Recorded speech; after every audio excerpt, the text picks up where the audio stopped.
You want to walk through on farm, you want to see it on a video. I mean, the people who have negative things to say are going to be doing the exact same thing. So in this generation of farming, it is our job to have a transparent industry. This is the Real Food, Real People podcast. So what's the truth about dairy farming? Is it bad for the cows? Do they not have the life that they should? This week, we talk with a dairy farmer who didn't grow up dairy farming. She grew up outside of the farming world and now has become a dairy farmer and has learned so much. She is a herd manager, a herdswoman at a farm in Northwest Washington in Whatcom County. She's the person in charge of making sure the cows are well taken care of. And she shares so much of the knowledge that she's learned about what really goes on dairy farms and how it really works, how cows are taken care of. Brianna Parmentier is her name. She shares her story and a lot of inside detail about really how it works on a dairy farm and how those cows are taken care of. This is the Real Food, Real People podcast. I'm Dylan Honcoop. Glad to have you here. These are the kinds of conversations we have each and every week to find out what the truth is about farming and what the real human stories are behind the food that we produce and eat here in Washington State. Our sponsors are Manna Insurance Group. They are based here locally where I'm from in Whatcom County, and they have offices now in California and Arizona as well.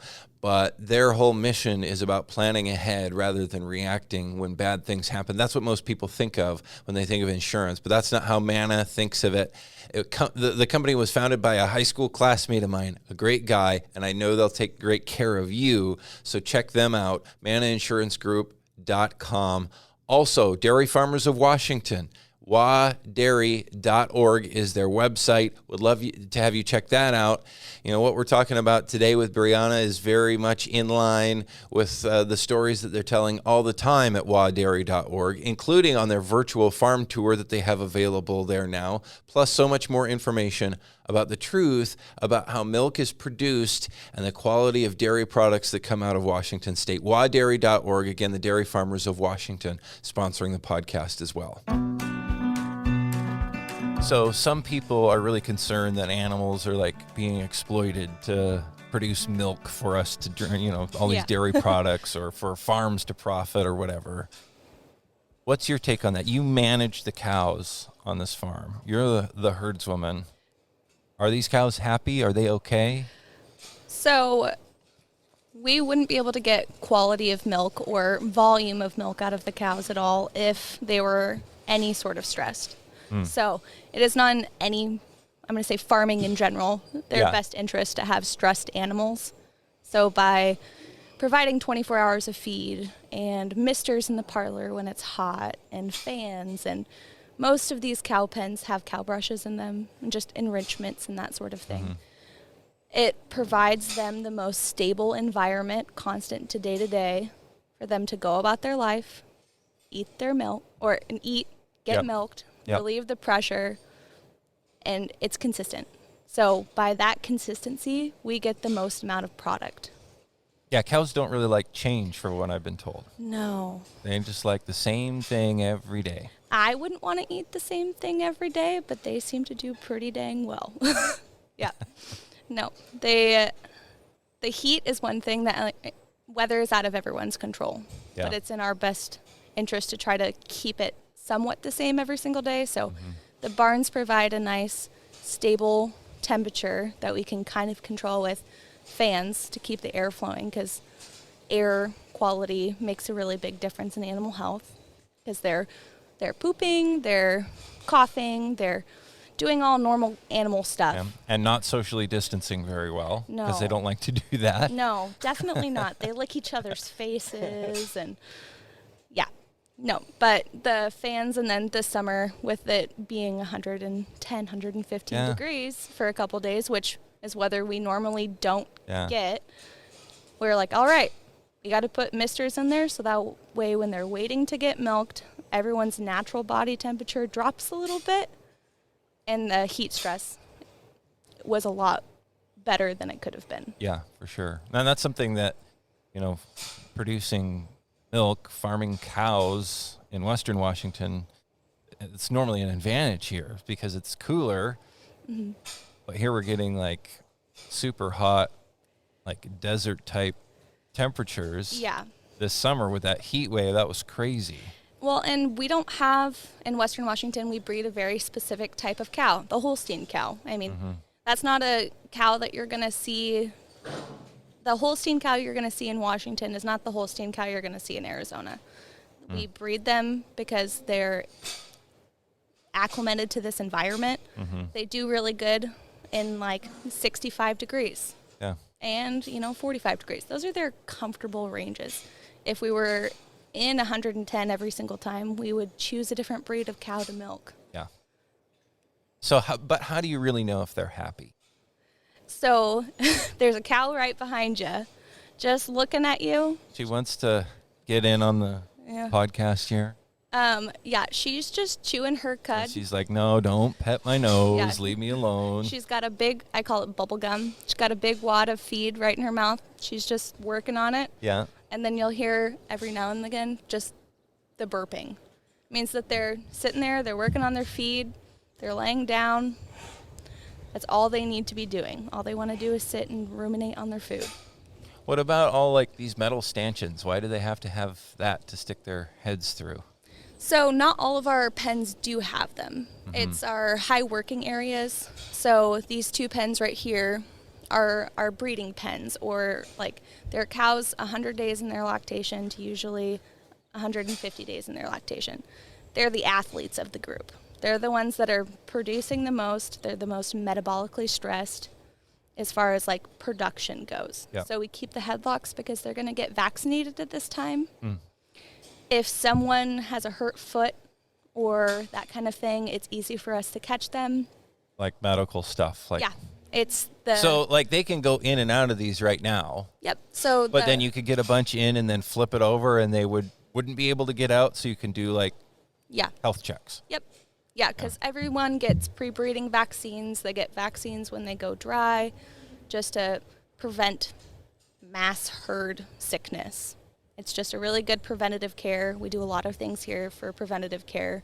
They get hoof trimmed twice a year as preventative issues, and then if they have issues on top of that, they get addressed as they come up. But vaccine protocols, hoof care protocols, there's certain like system of things that we do to make sure that they don't get sick. But there's 500 large animals here. Something's going to get sick. Yeah. Yeah. They play hard. Cows are not always the nicest to each other. Oh, really? No, they bully each other sometimes. Really? There's definitely a... Like humans, kids on the playground. Yeah, and there's a matriarch of things. So an older cow is going to tell a younger cow that, no, it's not going to happen. I want to eat here. I'm the boss. Yeah, you need to get out of my way. And I think... Wow, pecking order. Yeah, and that's what's been really hard with the heat is... We've been able to keep the cows cool, but there's a certain amount of dryness to the concrete that we've had going on. So, like, as we're cleaning the pens, it's making, like, a nice film, which makes it a little bit more slippery. So that's when you'll see, like, all right, next winter, we need to re-groove the concrete, give some more foot support, or we'll go through and we'll spray water in the alleys. It might look like there's puddles, but that wet concrete is going to be a lot more grippy than a slimy concrete. Yeah. So that makes sense. Or skip a cleaning because they get cleaned 3 times a day. So even that skipping of a cleaning, not the beds, but the stall or the walkway. Alleys. Yeah. Will provide more traction. So this is your job, is taking care of these cows every day. Every day. Like you, as a herdswoman, that's what you do here, is make sure that the cows are happy. Yep. I make sure they have everything they possibly need. I have tools that help me do it, but technology is not always 100% accurate. So they wear the little orange tags that tells me and will send me texts and alerts and when someone's not eating enough or their milk is slightly off that day. If she normally milks 20 pounds every single milking, and then she has one day where she's at 2 pounds, it'll let me know. It'll mark her as sick, or usually in that case, it'll mark her as in heat. So when they're in heat, they don't like to let their milk down, but all of those kind of things. Just checking to see who's calving, if anyone needs help, making sure the milkers have everything they need to keep that parlor nice and clean to create a nice quality product, and just big picture overseeing for the day. Never know what your day is going to look like. Yeah, for sure. And that's what I was just going to ask too. Like, what is the typical day for you? But it can run the gamut. It sounds like. Oh yeah. Like what? Yeah. What are you doing oftentimes? So I push cows to the parlor every day. And What does that mean? So Gonna shoo them in there? Yep. So when we take the group, each group goes in at a different time. There's farm life. Never stops. Something's always broken. Getting fixed. But take the cows to the parlor, and while they're in there, usually 3 times a week, they'll go through a foot bath, which is like a formaldehyde or a copper sulfate that helps kill warts and does hoof health. It's like going get your nails done a few times a week. Yep. And they get fly spray while they go through. And then while that process is happening, I'm going through, raking beds, making sure everything's nice and clean, adding bedding if it needs it, making sure water troughs are clean. We provide salt and bicarb to each of the pens. The salt as a natural electrolyte, that kind of thing, and the bicarb is like Tums for cows. So, once you have a baby, your stomach always doesn't feel the best. So they get free choice of that, and just making sure everything is stocked up for the next 8 hours before they go in again. Because all the cows on this place are milked 3 times a day. Okay. So that process repeats. That has to get done no matter what. And Can't then skip one. nope, there's no skipping. If it's a holiday, if it's, you really want to go to this thing at 2 o'clock in the afternoon, like you got to make sure someone's doing it. Because, they're cows. They rely on us to take care of them. Yeah. And then there's all the fun extra stuff that I get to do. And I've been very fortunate enough to have my boss allow me to kind of venture out into the things that I like to do. So pet project is like mastitis culturing. So when they get an udder infection, I take a milk sample and then I run it through a little incubator. Kind of looks like what you would use to like incubate chicken eggs. And grow it on a tri-plate. It'll come up with what type of mastitis it is.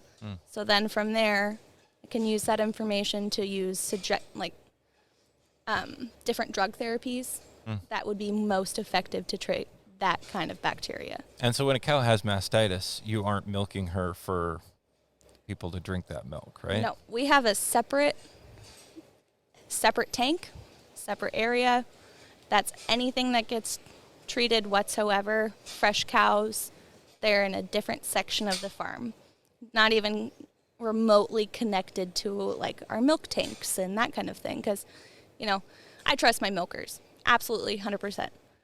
But it is an extra insurance policy to make sure that there is absolutely nothing that happens without us knowing about it. So there's no chance that you'd have to walk quite a distance to have a personal vendetta to put that in people's milk. That would be a whole thing. Yeah, that makes sense. What about the whole pasturing thing? You guys keep cows inside. Some people say, oh, that's really bad. You care for the cows. What do you think about that issue? So we do pasture a little bit. We pasture our cows that aren't milking right now. Okay. And we do that because we have the space. If we didn't have the space, we'd have to, think about it. And it comes with its own challenges because, they make it a dirt lot. It's never going to be a nice section of pretty grass because they run and jump and play on it.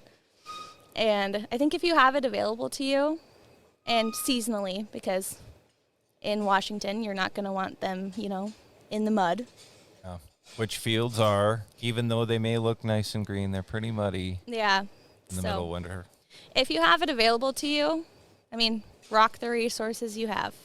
But during the heat of the day, the cows are going to be inside. It's like 10 to 15 degrees cooler in here.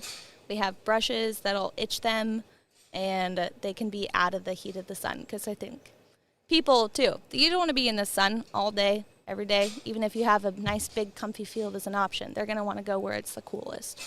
So the barns are able to provide that. So they're pretty happy in here, not feeling like they're cooped up and want to get out. Nope. And the pens are big enough. They walk around. They get plenty of exercise walking to the parlor. Some of them have a little bit of a hike to the parlor. Yeah. And then cows don't like to, we try to keep them in their pens for as long as they can because they don't really like to re-socialize in different groups. They like to stay with the same group that they're usually with. Yep. They make friends. Like going to school, you may go to recess, but then you come back to the same class. Yep. When you're little anyway. Yeah. So what would you say that, by the way, we have the robot coming to visit us. This is my favorite employee.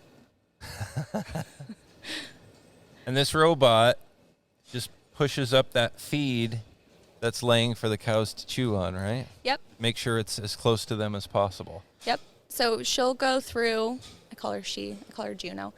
But she goes through several times a day. Her boundary points are these little magnetic strips on the ground. Okay. So she, most of the time, does not run away. Hey, thank goodness. Otherwise, she would have run us over, huh? Yeah. And they're heavy. That requires a full tractor to pick up. Every time when she goes off path, I sing this song, like, Take a Drunk Girl Home. It's bad. But, yeah, no, she goes through several times a day, even in the middle of the night, so we don't have to have a person taking that 3 hours out of their day to push up cow feed. They have regular feed on a schedule every single day. So even though the cows can kind of reach some feed there, it's that big of a deal to make sure they have as much as they feel like eating all the time. They have this robot, which I'm sure is an inexpensive piece of equipment. Yeah. Running all the time to make sure those cows have what they want to eat. Yep. Not they're being force-fed, because if they don't want to eat more, they don't have to, but they certainly can. Yep. It just provides a consistent, every cow has the equal opportunity to eat no matter what time of day it is. And we want them to eat as much as they possibly want to, because they're like people breastfeeding.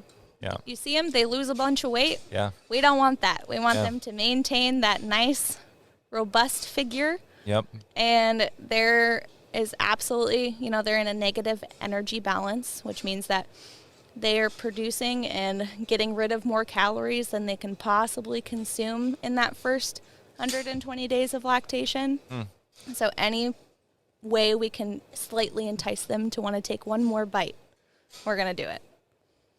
Is there can you take less milk, or that's just what they give? It's just the genetics of Holstein cows.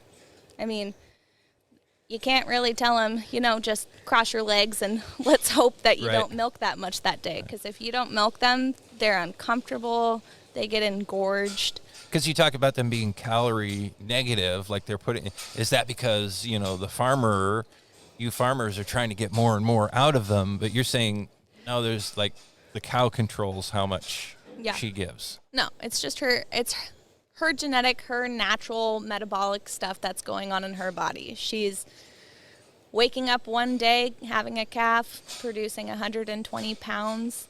That's a big strain on the body. And then she's also trying to, eat as much as she can to replenish what she's burned that day. So you see those like naturally thin people, and you think Holstein cow. You see the short people with a bigger belly, you think Jersey cow. It's just one of those things where her body is naturally set up to look a certain way. She's never going to look like a big round Angus cow because their demands are different. The Holstein cow is designed to milk essentially 2% at 120 pounds, it's 8 pounds in a gallon. So lots of milk every single day. Yeah. So anything that we can do to help that natural body, we're going to try to do, which is why we have the robot going around, which is why we make sure that, feed is fresh, because silage will naturally get warm. So we go through, make sure that feed is smelling good. It looks like we did when we first put it down. If they're getting a little bit low, all right, let's make another batch. We make probably I think Jerry said like 12 to 16 different batches of feed every single day. All And a around the batch clock. is like silage, like you're talking about. So what is that? Corn and or grass that's been fermented? Yep. We ferment it so it stores easier. We also ferment it so you typically get more protein out of your feed. It's more digestible. You can feed the same thing all year round. Yep. And then we add hay for fiber and protein, a little bit of grain, and we work with a nutritionist that goes through our herd, goes through our milk production, goes through what our cows look like to be able to make their own blend. So like this farm's feed is going to be, you know, we have the same ingredients. We're cooking the same chocolate chip cookie. But these guys are going to need something a little bit different than the next farm would, because all of our fields are different. So You have to put all the vitamins and minerals and that kind of stuff in there too. And yeah, grass is not grass is not grass. yeah. So they actually like sample your grass and your corn so they know what nutrients are in it and they know what additional nutrients they then need to give to the cow. exactly. Yep. No, we each round of silage that goes in, each time a field is cut, each new batch of grain, everything is sent to a lab so we know exactly what's in it. There's no guessing game. And then it goes into a fancy computer program and it balances all the things that we're looking for. And that actually plugs into our tractor. So it'll tell us how many pounds of corn silage to put in, how many pounds of hay to put in. Wow. We humans really probably should have something like that. Yeah. I mean, I read my labels sometimes to generally know what I'm eating, but my diet is not nearly as controlled for what I need for my health as that. Yeah, that is very true. I mean, I don't think I think about what I eat nearly as much as I think about what the cows are eating that day. Wow. That's impressive. So what do you say then? I mean, we started talking at the beginning about, skeptics and dairy is scary, and what's your response to those folks? It's come see what we do. Come, we have an obligation as dairy farmers in the last 5-10 years to be the most. There goes more farm life. That's our man Todd show. But we have an obligation to go through and let's show you what we do. You want to walk through on farm, you want to see it on a video. I mean, the people who have negative things to say are going to be doing the exact same thing. So in this generation of farming, it is our job to have a transparent industry. Let me know what you want to see, because also, we don't necessarily know the exact pinpoints that the general public want to see, because we do it every single day. So Right. if there's... To you, it's normal, but to somebody else, Yeah. it's like, whoa, that's cool. I had no idea. Yeah, I mean, the simple things that we do and why we do them and why they have loop stalls, and it's those types of things that we're more than happy to share. And there's been so many good platforms coming up for us to be able to share that information on. I mean, the first kind of wave of that was Facebook. Yeah, I mean, for sure. there's Social media. There's yeah. a lot of different farmers that went to Facebook that showed what's going on and started there. And then there has been a recent boom of TikTokers, and I've been TikToking as well. Nice. And just to really show in like a 60-second video we have fun with our jobs. We like what we do. It's a whole lifestyle of what we do. And if the consumer wants to see what we do, I mean, they're the people buying our product. So let's show them what we do, because there's nobody who chooses to work on a dairy farm that doesn't like it, because it's 365 days a year. It's snow, it's hot, it's all of these types of things that, the average person, you have to be a little crazy to want to do it. That's what I've heard from so many people is like, Yeah. you have to love it. Otherwise you can't survive. No. You can't do it. You'll get sick of it. And it's not just, I love the cows. I don't think anyone would ever tell you that I didn't love the cows. But I love the lifestyle. I love the, not knowing what I'm doing that day, but I'm going to figure it out as I go. I like the waking up early in the morning and then getting off at 2 o'clock in the afternoon, taking a break, and then coming back. I like that. I like starting Christmas in the parlor. Just a consistent day. It's my quiet time. So even Christmas morning, you're Yep. here on the farm. On the farm. Cows got to eat. Cows got to milk. There's always going to be poop to clean up.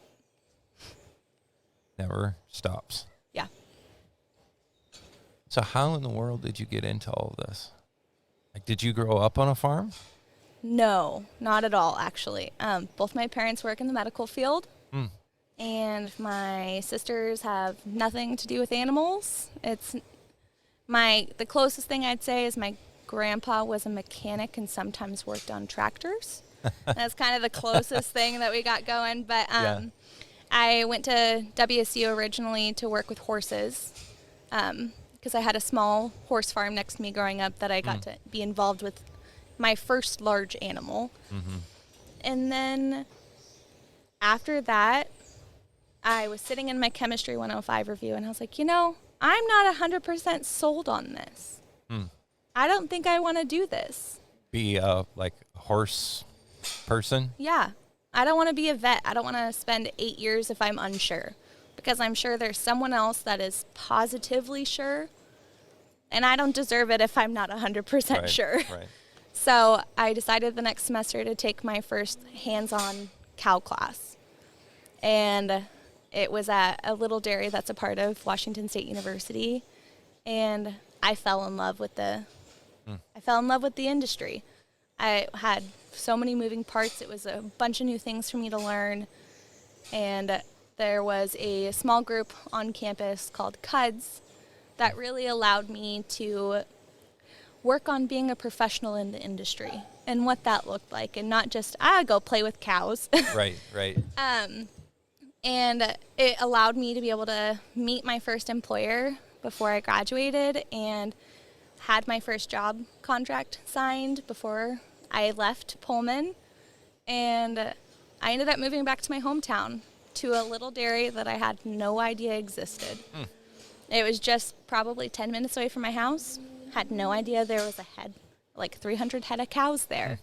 And I learned a lot from that first job. It was exactly what I needed, not being in the industry, but having a person in the industry teach me individual cow care, be hands-on with me, teach me what it is to be a dairy farmer outside of an educational basis.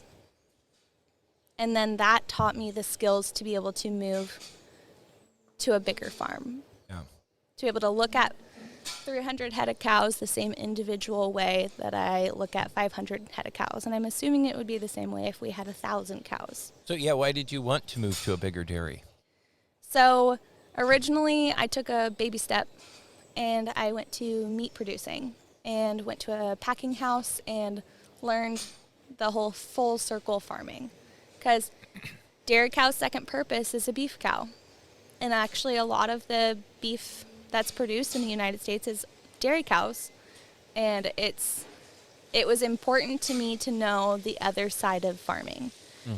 I know once we loaded them on the truck, and that was about it. Yeah. So going into a pack house and working on systems like humane handling and making sure that up until the end of her life, she has the most consistent humane treatment, and that they already had those programs in place. I think was kind of mind-boggling to me because, big picture, I didn't know that, USDA is on each site at a meat packing place. They get checked before they go through the kill chute. They get checked after they get killed. There's so many preventative steps to make sure there is absolutely no animal cruelty going into your meat, the same way it is on a dairy farm.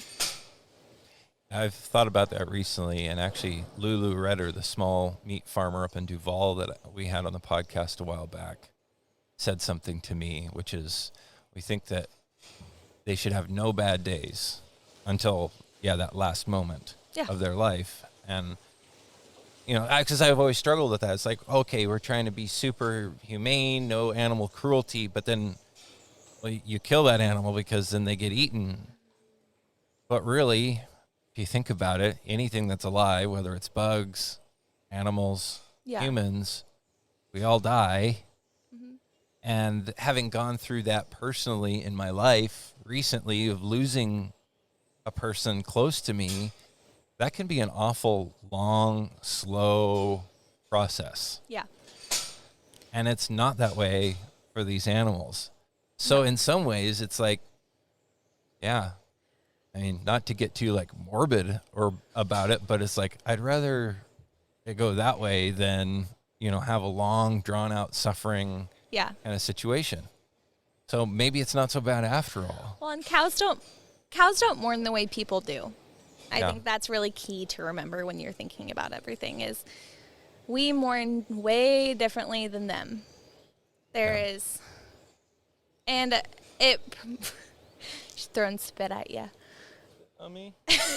I was spitting on me over here. Oh yeah, there's a drop of spit all the way over here. Yeah. And on my computer. 2927. Gotta watch out for that one. She's a spitter. Wow. But I think seeing all of the advancements in slaughterhouse design, like that is really cool because most of the slaughterhouses use Temple Grandin's design for humane handling. It's like a low stress flow that goes through and in the physical like knocking box where the animal is euthanized. Mm-hmm. It's most of the time it's soundproof. So even if you have another cow right behind her, she has absolutely no idea what's happening. And she just in her own little world, because I've spent lots of hours up in the knocking box and she has no idea. There's no. Oh, and they want them to be stress-free for the quality of the meat, too, right? Yep, exactly. A stressed animal is not going to have the same meat quality as a relaxed animal going in. So what you said you wanted to learn the whole process. What did you learn? What did you come away with after seeing kind of the beef side of cattle farming? The beef side of cattle farming made me a lot more comfortable to eat meat. Really? Yeah. So it didn't gross you out and turn you off like, ooh, I'm not sure how I feel about this after seeing it up close. No. It was one of those things where, like, I didn't know some of the laws and regulations that specifically went into live animals that are being stored at a slaughterhouse. So, I mean, you can't kill 150 all at the same time. She'll be there for anywhere from 30 minutes to sometimes like 12 hours. Well, it's illegal to not provide water. And, this silly things that you'd think that, people would just provide water. But no, you hear accusations about that. Oh, they weren't given any water. They were put in this bad situation or that bad situation. Yeah. And you're saying you've seen firsthand, no, that doesn't happen. Also, B, there are laws to say it's illegal to not have that happen. Yeah, the USDA is on site. So, I mean, you try to do that, your whole facility is shut down. It's just not worth it for you. And knowing that, you're not going to be eating a cow that was sickly.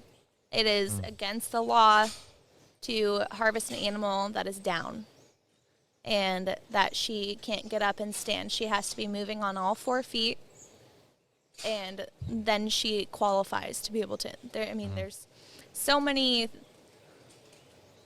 ways to help protect the animals, because a farmer, if I have a cow that's limping, I'm not going to send her to beef because I know that she's just going to turn around and come back on a truck and say, no, we don't want that kind of quality of cow. Yeah. And then I'm going to doctor her up, fix her up, and get her to a place where she can have a different position. So do you love it? Yeah, I think it's safe to say I love it. I can tell that you do. I think it's hard for you to hide the fact that you love it. No. But that's interesting. You went through that step and now you're here. What was it like coming to this farm? It was like a breath of fresh air coming back into the dairy industry after taking a little bit of a break. Mm-hmm. It was that complete affirmation of, I know I want to be here. And it was a move for me. I moved from my hometown 2 hours north to Whatcom County, which has just been a blessing. Whatcom County is, I think, to anyone who hasn't been here, if you're at all interested in farming, it is the biggest hug of farming you're ever going to get. Because all of your neighbors have farmed. There's your aunts and uncles and grandparents and all of these people who they know exactly where you go. They know exactly what you do. If I don't make it to a family dinner with my in-laws, they're like, you know what? She's milking cows. She's doing something more important than eating with us. Like, so coming here and being able to have the freedom to work with the cows and having the freedom to, I wanted to do mastitis culturing and work on that kind of thing. This is a place that I can perpetually be a lifelong learner. And hopefully that keeps me, young and youthful and that sort of thing, and keeps me able to constantly be a better version of myself. And that's really what the dairy industry has provided for me. That's awesome. Yeah. Well, thanks for sharing the whole story. Once you hear what you've been, and especially that you didn't grow up around this, so it's like you didn't take any of this stuff for granted years ago. You had to learn it all yourself, and you still embrace it. And the way you talk and, your lifestyle, because I did grow up around this kind of thing. And not that I need to make it like a do you fit in or not, but you totally have that exact same vibe, even though you didn't have that growing up around it. You've learned this world, and like I said, I could tell you love it. We had to get a moo or two in before the podcast was over. It was, bound to happen. Thank you, 3452. Got a nice set of pipes on her. Yeah, clearly. So anyway, thank you very much for sharing all that with us and for what you do, making sure that cows are treated well, that our milk is healthy and clean, that you produce. It's awesome, and I appreciate it. Thank you. And I really appreciate being able to share what I do, share the absolute love I have for farming, to be able to use this opportunity as another platform to connect to consumers, because, we couldn't do what we do without people that buy our milk. This is the Real Food, Real People podcast. These are the stories of the people who grow your food.